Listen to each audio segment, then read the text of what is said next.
મોરબીની પાટીદાર જનક્રાંતિ સભામાં વિવાદ. ભાજપના અગ્રણી અજય લોરિયાએ ધારાસભ્ય દાંડિયા પર પ્રહાર કરતા કહ્યું કે દાંડિયાનો દ કે ક્લાસિકનો ક પણ બોલ્યા નહીં. તેમણે સભામાં સિલેક્ટેડ લોકોને જ બોલાવવા સામે સવાલ ઉઠાવ્યા. મનોજ પનારાએ આક્ષેપોને નકારી કાઢતા કહ્યું કે આ જાહેર કાર્યક્રમ હતો અને કોઈ પણ ફોન આવ્યો નથી. તેમણે રાજકીય નિવેદનો આપવાને બદલે બહેન દીકરીઓના મુદ્દે લડત પર ધ્યાન આપવાની સલાહ આપી.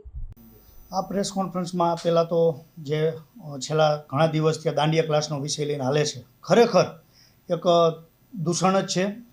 અને જે અમારા સમાજના પાટીદાર સમાજના જે 2 દિવસ પહેલાં ભેગા થયા હતા, ખરેખર આ વાતાવરણ એક જરૂરી હતું. જે કહેવાય ને કે પાટીદાર સમાજની એકતા જ્યાં જોવા મળી છે, ખરેખર મને ખૂબ આનંદ મળ્યો છે. અને દાંડિયા ક્લાસ બંધ થવા જ જોઈએ.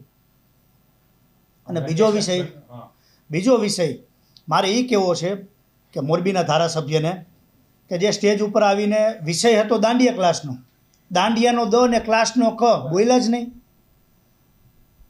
હું ગોળી ખાઈને મરીશ, દવા પીને નહીં મરું. 3 વર્ષથી આના ભાષણ, સીડીઓ 10-12 સીડી પકડી હતી ને માયરો લાંબા વાળવાળાને લીમડે બાંધીને જંગલ મેં મોર નાચા અકેલા. તો તમે પોલીસ ફરિયાદ કેમ ન કરી? પોલીસ ફરિયાદ કરવી જોઈએ ને. સમાજને જાણ કેમ ન કરી? સમાજને જાણ કરવી જોઈએ. તમે 10-12 સીડી પકડી હતી, ગમે એની પકડી હોય, તો તમે એના મા બાપને કેમ જાણ ન કરી? આનું કારણ શું? કે તમારો હગો હતો? પાછળથી કોઈની ભલામણ આવી કે ધારાસભ્ય શ્રી રહેવા દેજો, કાંતિભાઈ રહેવા દેજો? સીડી શું કરવા ભાંગી નાખી? શું કરવા તોડ નાખી તમે? અને આવા ભાષણ દેવાને તમારે? અરે MLA છો મોરબીના, આવા ઓપિનિયન હોય તમારા. અને વાતને વિષય આજે ખરેખર આયોજન જે થયું હતું એ સારું થયું છે. અમારા સમાજ માટે ગર્વની વાત છે. આજે હું પ્રાઉડ ફીલ કરું છું કે આજે અમારો સમાજ આવડો મોટો ભેગો થયો. પણ કોના હિસાબે? પાટીદાર સમાજની દીકરી ઉપર આપત્તિ આવી હતી ત્યારે. કોઈ પર્સનલ નહોતો. પાટીદાર સમાજની દીકરી ઉપર આપત્તિ આવી હતી ત્યારે આ સમાજ ભેગો થયો છે. અને આ કાર્યક્રમમાં સિલેક્ટેડ માણસોને બોલાવવામાં આવ્યા. સમાજના બીજા આગેવાનો ઘણા છે. મોહનભાઈ કુંડારિયા, પરસોત્તમ રૂપાલા સાહેબ, બ્રિજેશભાઈ મેરજા, પ્રકાશભાઈ વરમોરા, ગોવિંદભાઈ વરમોરા, મૌલેશભાઈ ઉકાણી, જેરામભાઈ વાસજડિયા, જંતીભાઈ કવાડિયા, મગનભાઈ વડાવિયા, વિનુભાઈ રૂપાલા, જિજ્ઞેશભાઈ કૈલા, નથુભાઈ કડીવાર, જિલ્લા પંચાયતના ઘણા બધા સભ્યો છે પાટીદાર સમાજના. કેમ કોઈને આમંત્રણ ન આપવામાં આવ્યું? અને 8:30 વાગે તમે લલિતભાઈ કગથરા, 8:30 વાગે તમે કિશોરભાઈ ચીખલિયાને ફોન કરો છો. 8:30 વાગે જમવાની પંગત બેસી જાય અને પછી જમવાનું આમંત્રણ આપો. બધાય સોમાનવાળા હોય, બીજા કોઈની જેમ નિંભરા ના હોય, સોમાનની પૈડી હોય.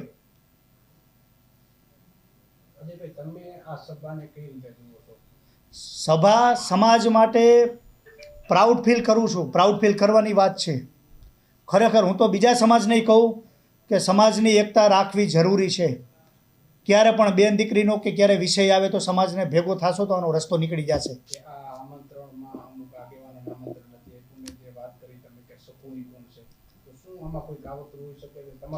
કાવતરું તો દેખાય છે ને. કહું છું કે જે આયોજકોએ પ્રેસ કોન્ફરન્સ પહેલાં કરી હતી આ સભા માટેની, તો એમાં ક્યાંય ચોખવટ જ નહોતી કે કોઈ રાજકીય આગેવાન આવવાના છે, આ છે તે છે. અને છેલ્લી અડધી કલાકમાં તમારે બોલાવી લેવા અથવા પરાયણે આવી જાય, જે હોય તે. ચલો, ખરેખર પછી કોઈ પણ હોય એમ. એટલે મારો વાતને વિષય આ જ છે કે ખરેખર આ એક સમાજ માટે એક પ્રાઉડ ફીલ કરવાની વાત છે. બીજા સમાજને જાગવાની પણ જરૂર છે. એક બીજું, ધારાસભ્ય જે બોલ્યા છે, 30 વર્ષના ધારાસભ્ય, આ તો કેશુબાપા વખતથી હાયલું આવે છે ને આ જ સ્પીચ ચાલે છે. સમાજને આ જ હોય છે. નવરાત્રિ વર્ષોથી થાય છે. આ ચૂંટણી નજીક આવે એટલે તમને દેખાણું બધું. તમને નહીં, પણ હું તો ખાલી ધારાસભ્યને એકને જ કહું છું. મોરબીમાં સમાજની નવરાત્રિ તો 2 જ થાય છે ને, ઉમિયા નવરાત્રિ ને પાટીદાર નવરાત્રિ. મને એકે ભાઈનો ફોન 10-15 દિવસ પહેલાં હતો. મેં કીધું બોર્ડ કાંઈ નહીં, કરો તમ તારે, જ્યાં જરૂર પડી ત્યાં કહેજો. પાટીદાર નવરાત્રિ સપોર્ટમાં છે, કરો તમ તારે. કાંઈ સિંગર જોતા હોય તો આ જોતું હોય, જે જોતું હોય. પાટીદાર નવરાત્રિ તમ તારે તમને કોસ્ટમાં કરી દેશે, નહીં કરી દે તો અહીંથી એમ મોકલી દેશું તમ તારે. આ નવરાત્રિમાં 1-2 સિંગર ઓછા રાખશું. અને ખરેખર તમે આવી સ્પીચો કંઈ થોડી હોય. બસ મારે આટલું જ કહેવાનું, વધારે કંઈ નથી કહેવું. ભારત માતા કી જય, વંદે માતરમ. તમે જે કીધું કે ભાઈ તમે નવરાત્રીનું આયોજન કરો છો તો તેમાં ઘણા બધા જે બનાવો છે તે સામે આવતા હોય છે. વાલીઓ, દીકરીઓના વાલીઓ તમારી પાસે આવતા હોય છે કે આ રીતના અમારી સાથે બનાવો ગઈ એ રીતે તમારી પાસે બનાવો સામે આવેલા છે. તમે જ કીધું હમણાં. હા હા, તે બનતું જ હોય છે. નવરાત્રિમાં નવરાત્રિ પર્વ જેવો છે.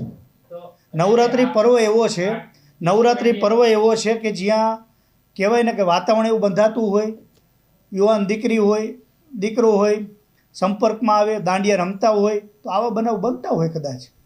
અને બધાય ન બને. 15,000 દીકરી રમતી હોય તો 5 બનાવ બને, પણ 5નો શું વાક એમ? તો ત્યારે મારે સમાજ સાથે ઊભું રહેવાનું હોય અને મારી ફરજ છે. 2022માં મને સિરામિક એસોસિએશનનો એક ફોન આવ્યો હતો રાત્રે.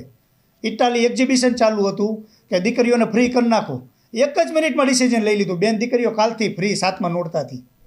એનો હું તમને વિડીયો આપું.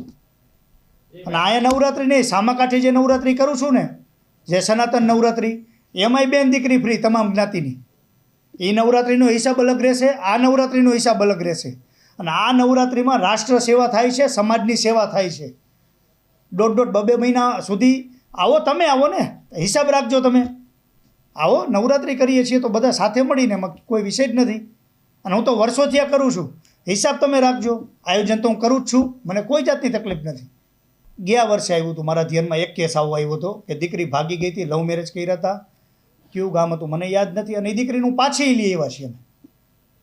જ્યારે વાઘપરની દીકરી હતી, દીકરીની મેટરમાં ગમે ત્યારે સાસરે હોય, તમને આખા મોરબીમાં ચઈ ગયું હતું ગોપાલભાઈની દીકરીવાળો વિષય. બરાબર, બેઠક કરવા રાજી નહોતા ને મારા વિરુદ્ધ વિડીયો બનાવ્યો હતો. બરાબર, જે દિવસે લાખાભાઈ જારિયાના ધર્મપત્ની એક્સપાયર્ડ થઈ ગયા એ જ દિવસે મને સવાર છે, મારા ખ્યાલથી 25 જાન્યુઆરી હશે, એ જ દિવસે એ 2 માણા ઉમા ટાઉનશીપથી નીકળ્યા હતા, ધારાસભ્યના બંગલેથી. મને નથી ખબર પડતી? મને બધી ખબર પડે છે. આ તો આપણે રસોડા સુધી જતા નથી ને એવું રાજકારણ રમવું નથી મારે. આ દીકરીની મેટરમાં જો રાજકારણ કરવું હોય ને તો અજય લોરિયાનું કામ નહીં.